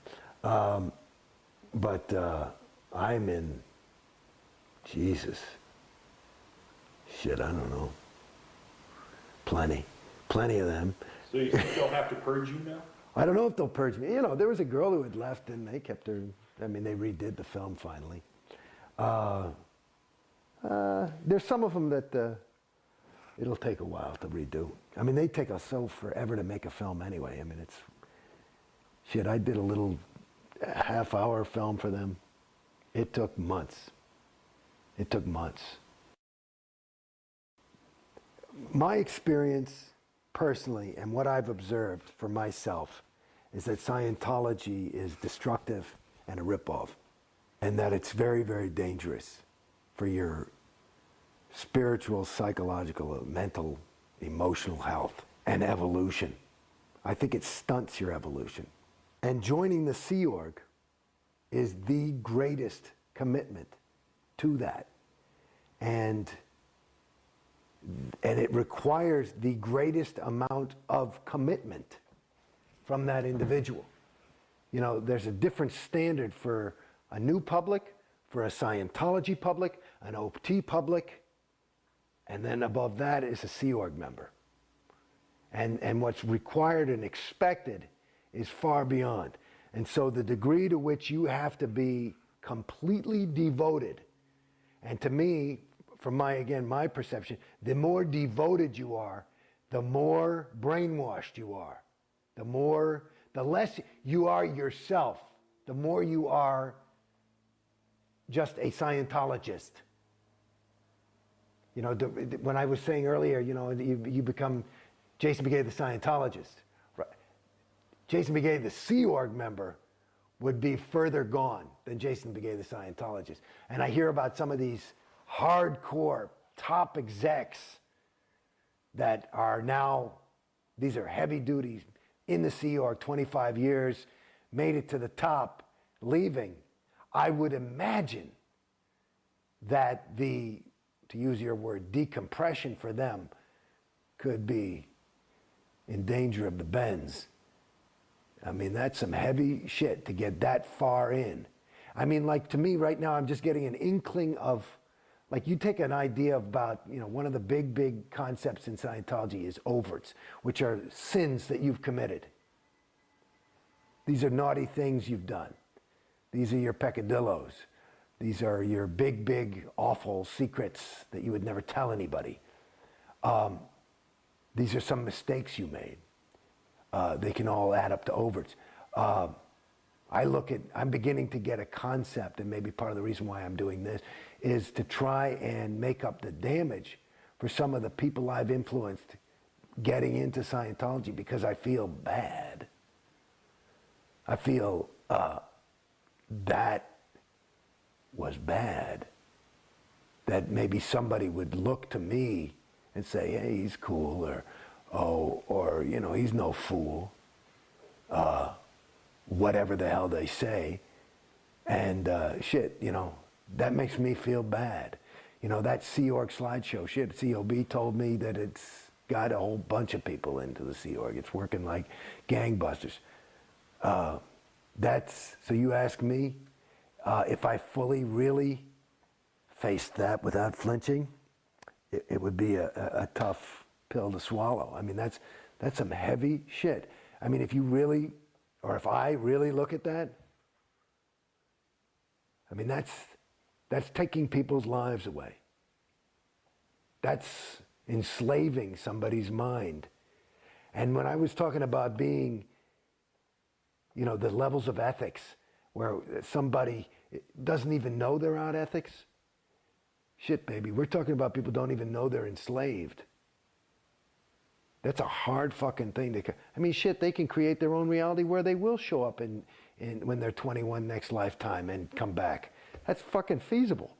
I'm talking about brainwashed. I mean, I don't know how far it goes. But I mean, it ain't a joke. And if Scientology is real, then something's fucked up. Because it ain't delivering what it's promised. That's for goddamn sure. It is not. It says it delivers what it's promised. Where's the fucking clear? You're talking about OTs. Let me meet a motherfucking clear. I would like to meet a fucking clear. I'm clear, right? I'm declared clear as a fucking bell. I went clear twice, as a matter of fact. Okay? So, I mean, you pull out a fucking copy of Dianetics, let's hear the definition of clear. And then they change it a little bit more, and they say no longer has his own reactive mind, his own, so they can sell the OT levels. But what I see now it ain't a joke for me when you start talking about this. This is the bad stuff.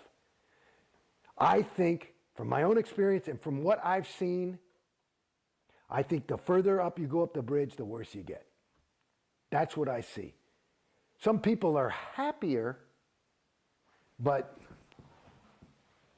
who's happy? I submit to you that it's not them anymore.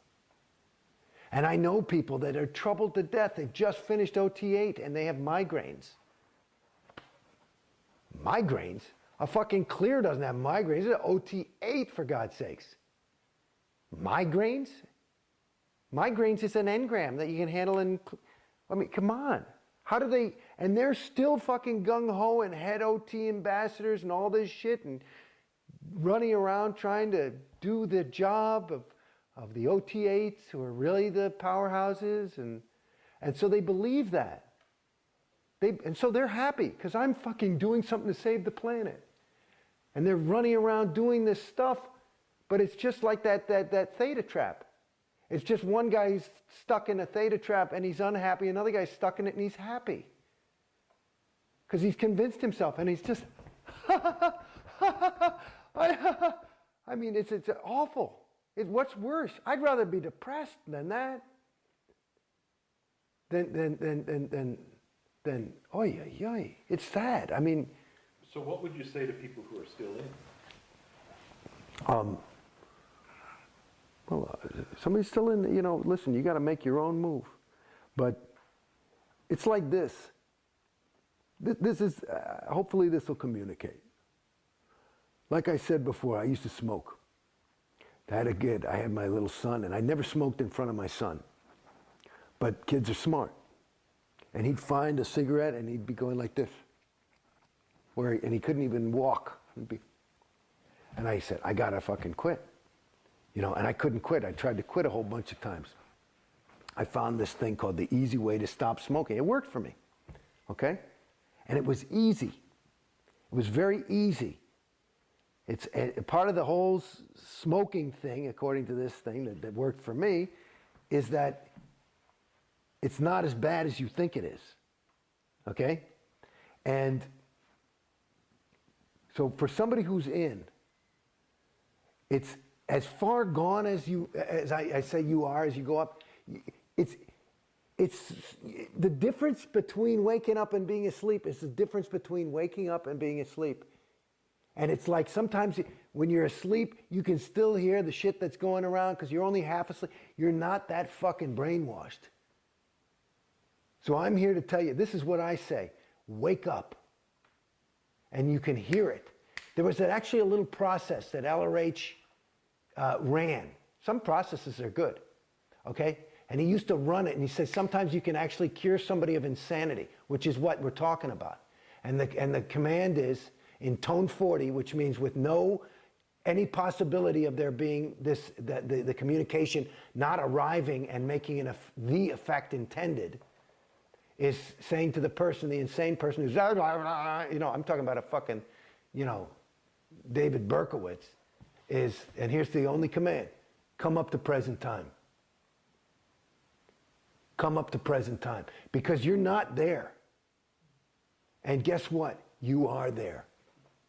So, come on. Hello? Right now. There you are. There you are. That's what I say to that person. There you are. That guy. That guy. That guy right there.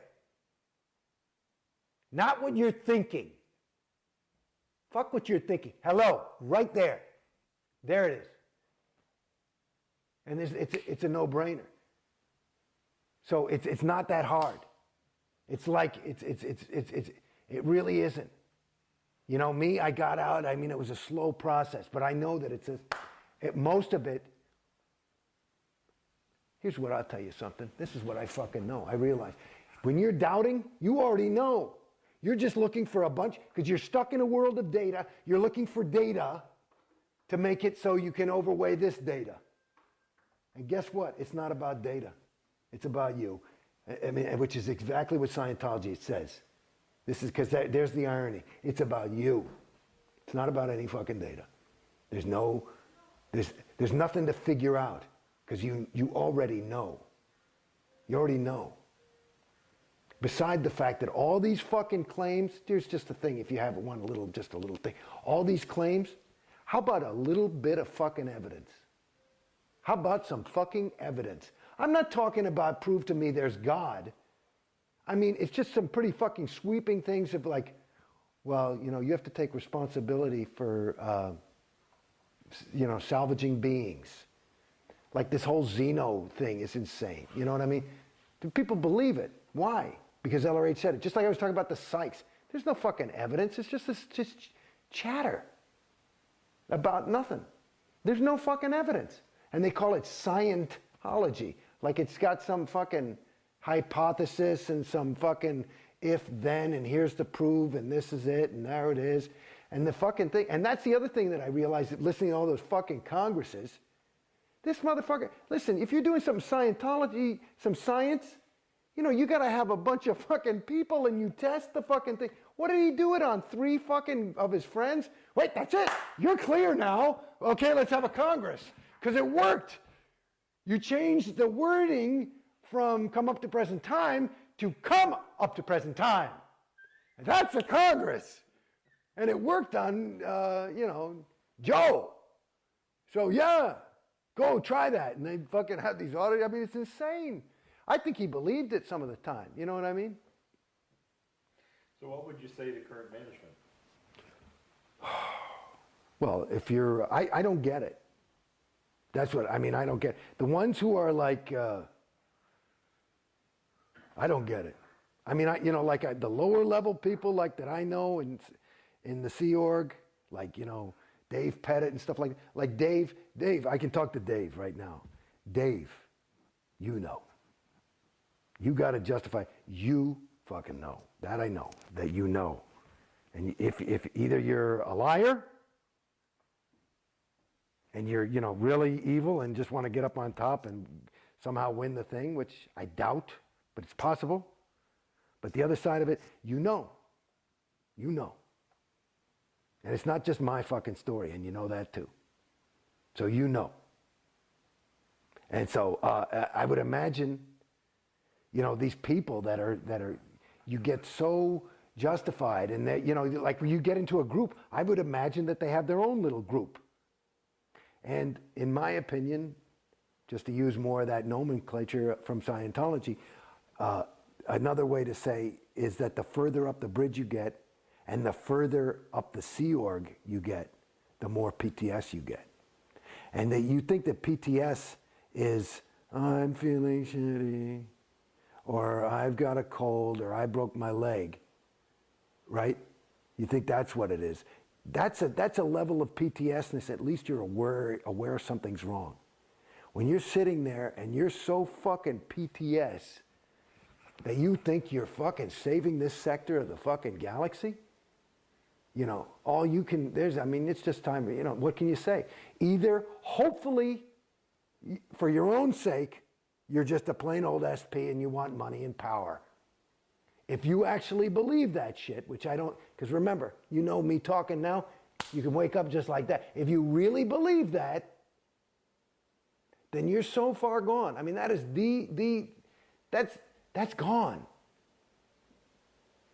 That's gone. And I don't believe anybody's that gone. You just, it's like a guy who has a $500 a day habit. He started with 1 toke or whatever the fuck it is.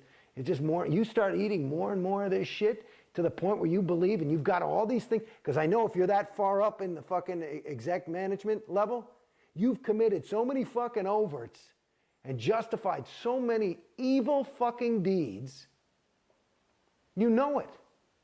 I mean, a blind man could see it. I don't even have to know what it is. I can tell. That's why I'm so happy Mike Rinder got out. And he was the worst piece of PR you guys had. Because I would look at that guy and you could just tell that guy was, he was bad. He had done a lot of bad things. I mean, I just saw it. You could tell, you know, I mean, they put him on to defend people, Scientology. You put the Dalai Lama on and you look at him and you say, there's a sweet guy, I don't know what Buddhism is, but you can tell that's good. Deepak Chopra, you know, okay, he wants a couple of bucks, but he's trying to help him. This is a guy who's like, yeah, I mean, he's dark and he was like, yeah, and it was like this thing. It's like, fucking thing, this is what you would cast as a villain in some cheap fucking B movie. What are you, crazy? And you know, did you believe it? I'm sorry. I mean, he's out. I mean, I hope he's out. That's great. But that's what I saw. You know, that's what I saw. You know, me personally, I look at David Miscavige. That's my definition of 1-1. He's good at it. You know, to lie to people like that, to take money, to have no sense of responsibility when you rip people off for hundreds of millions of dollars and then make them happy about it afterwards? You must be giggling. Arbitrary's canceled. Are you fucking kidding me? I mean, that's insane. So, whatever, you know. But there's some people, listen, the bottom line is some beautiful fucking people in there. Public and Sea Org. Great people. Great, great, great people. You'd be lucky to have a friend like that. So, but that's the shame of it. And that's the part, you know, I don't, you know, maybe I've gone too far because I do not want to hurt somebody's feeling. I don't want to shake somebody's universe. I'm not here to, yeah, like right now I'm feeling a little, only because I don't,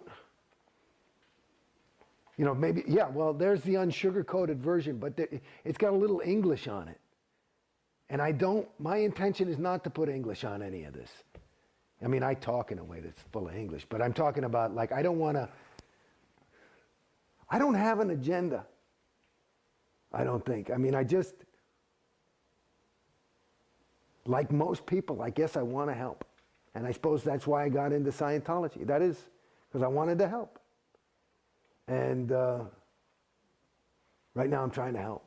And I know that the Scientologists are trying to help. They're just trying to help.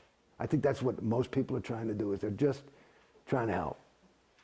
I don't want to be a terrorist about it and shake anybody up and upset anybody. I have the luxury of having gotten into Scientology and, after having been in it, been out. And that's a perspective that those people who are in and are not out do not have.